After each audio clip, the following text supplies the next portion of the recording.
Hi hi வணக்கம். முதல்ல குழந்தைகளுக்கு 10 நற்குணங்கள் என்ன வேணுங்கிறத நான் சொல்கிறேன். மற்ற குழந்தைகளை நமக்கு முன்னாடி ஃபஸ்ட்டு உங்களை விட நல்ல ப்ரில்லியண்ட்டாக இருக்காங்களா, அவங்கள உங்களை முன்னாடி அவங்க என்கரேஜ் பண்ணுங்கள். நீங்கள் முன்னாடி வாங்க, நீங்கள் நல்லா என்னை விட நல்லா படிக்கிறீங்க, என்னை விட நல்லா மேக்ஸ் போடுறீங்க, என்னை விட நீங்கள் நல்லா இது டயக்ராம் வரைகிறீங்க, என்னை விட நல்லா ப்ரில்லியண்ட்டாக இருக்கீங்க, நீங்கள் முதல்ல செய்யுங்க, உங்களுக்கு அந்த க்ரியேட்டிவிட்டி இருக்குது, அதை செய்யுங்கன்னு சொல்லி நீங்கள் என்கரேஜ் பண்ணுங்கள்.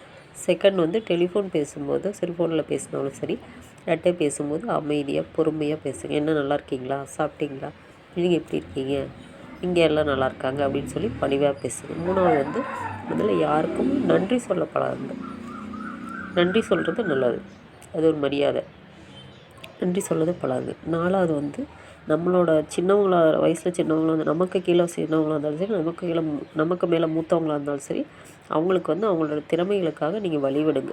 நீங்கள் என்னை விட நீங்கள் பரவாயில்ல, இது ஒரு ஸ்போர்ட்ஸ்லேயும் சரி, ஏதோ மார்க்ஸ்லேயும் சரி, படிக்கிறதுலேயும் சரி, எதுலைனாலும் அவங்களுக்கு நீங்கள் வழிவிட்டு நீங்கள் பண்ணுங்கள் அப்படின்னு சொல்லி என்கரேஜ் பண்ணுங்கள்.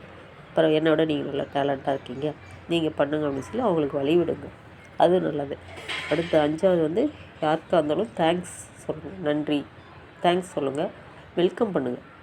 வெல்கம் பண்ணுறது, நன்றி சொல்கிறதுலாம் ஒரு மரியாதை. அவங்களுக்கு அது ஒரு சந்தோஷம், நம்மளை மதிக்கிறாங்க அப்படின்னு சொல்லி அவங்களுக்கு ஒரு சந்தோஷம், ஹாப்பியாக இருப்பாங்க. பரவாயில்ல, நம்மளை இந்த குழந்தை மதிக்கிறா, நம்மளை தேங்க் பண்ணுறா, வெல்கம் பண்ணுறா அப்படிங்கிற ஒரு அவங்களுக்கு அந்த ஆத்ம திருப்தி.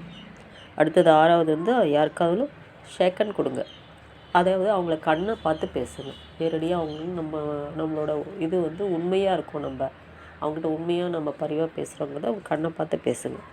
அடுத்தது நம்ம வீட்டுக்கு வர விருந்தினரெல்லாம் உபசரிங்க. நம்ம வீட்டுக்கார கெஸ்ட் யார் வந்தாலும் சரி, அவங்க வீட்டுக்கு உட்கார வச்சு, வாங்க உட்காருங்க, இருங்க, அம்மா அப்பாட்ட உங்களை இன்வைட் பண்ணுறேன், வாங்க, உங்களை அறிமுகப்படுத்துகிறேன், தண்ணி கொடுங்க, காஃபி டீ வச்சு கொடுங்க, ஸ்நாக்ஸ் கொடுங்க, அவங்களோட சந்தோஷமாக மகிழ்ச்சியாக பேசுங்க. உங்கள் பேரண்ட்ஸையும் கூப்பிட்டு உட்கார வச்சு பேச வைங்க. நீங்களும் ஜாலியாக பேசுங்க.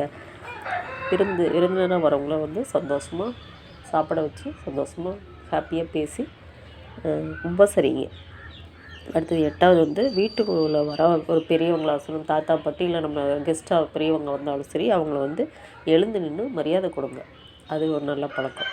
அவங்கள மரியாதை கொடுக்குறது, பரவாயில்லையே அந்த குழந்தை நல்லா நம்மளை மரியாதையாக நடத்துகிறாளே அப்படின்னு சொல்லி அவங்களுக்கு ஒரு சந்தோஷமாக இருக்கும். அது ஒரு நல்லது. அடுத்தது பொது இடத்துல போகும்போது, ஒரு ஹோட்டலாக இருந்தாலும் சரி, ரெஸ்டாரண்ட் எங்கேயாவது போனாலும் சரி, அங்கே யாராக இருந்தாலும் நம்ம தேர்ட் பர்சனாக கூட இருப்பாங்க, மூணாவது மனுஷங்களாக கூட இருப்பாங்க, அவங்களுக்கு மரியாதை கொடுங்க.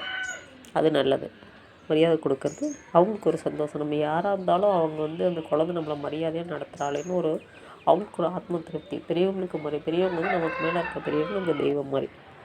அடுத்தது 10வது உணவு எங்கே சாப்பிட்டாலும் ஃபுட்டை வேஸ்ட் பண்ணாதீங்க. உணவு வேஸ்ட் பண்ணாதீங்க, சிந்தாதீங்க, வீணாக்காமல் சாப்பிடுங்க. ஃபுட்டை வேஸ்ட்டே பண்ணக்கூடாது. மீதியாகிற அளவுக்கு வாங்காதீங்க. ஃபுட்டை வேஸ்ட் பண்ணாதீங்க. அனாவசியமாக ஃபுட்டை தூக்கி போடாதீங்க, குப்பையில் போடாதீங்க. அது ரொம்ப கெட்ட பழக்கம். மீதி ஆகிறதா இருந்தால் கூட எச்சி படாமல் இருந்தால் யாருக்கோ தானமாக கொடுத்துருங்க. வாங்கி இன்னொரு ஃபுட்டு வேஸ்ட் பண்ணாமல், வாங்கி வேஸ்ட் ஆகிடுச்சுன்னா, அதாவது நம்ம எச்சி படாமல் இருந்தால் அவங்களுக்கு யாருக்காவது தானமாக கொடுத்துருங்க. அது நல்லது. ஃபுட்டை வேஸ்ட் பண்ணக்கூடாது, யாரையும் மரியாதை குறைவாக நடத்தக்கூடாது. பெரியவங்களை எங்கே இருந்தாலும், பொது இடங்களில் எங்கே பார்த்தாலும் சரி, அது அறிமுகம் இருந்தாலும் சரி, அறிமுகம் இல்லாதவங்க சரி, யாராவது அவங்க முடியாதவங்க இருந்தாலும் சரி, அவங்கள சீனு இதாக நினைக்காமல், கேவலமாக நினைக்காமல் அவங்கள மரியாதையாக நடத்துங்க. நீங்கள் 4 பேருக்கு முன்னாடி குழந்தைங்களாம் பெரியவங்க மாதிரி முன்னுதாரணமாக இருக்கணும். அதுதான் நல்லது. அதான் நம்ம எல்லாருக்குமே நல்லது. பெரியவங்களை மதித்து நடக்கணும். நம்ம எல்லாருக்கும் முன்னுதாரணமாக இருக்கணும். நன்றி.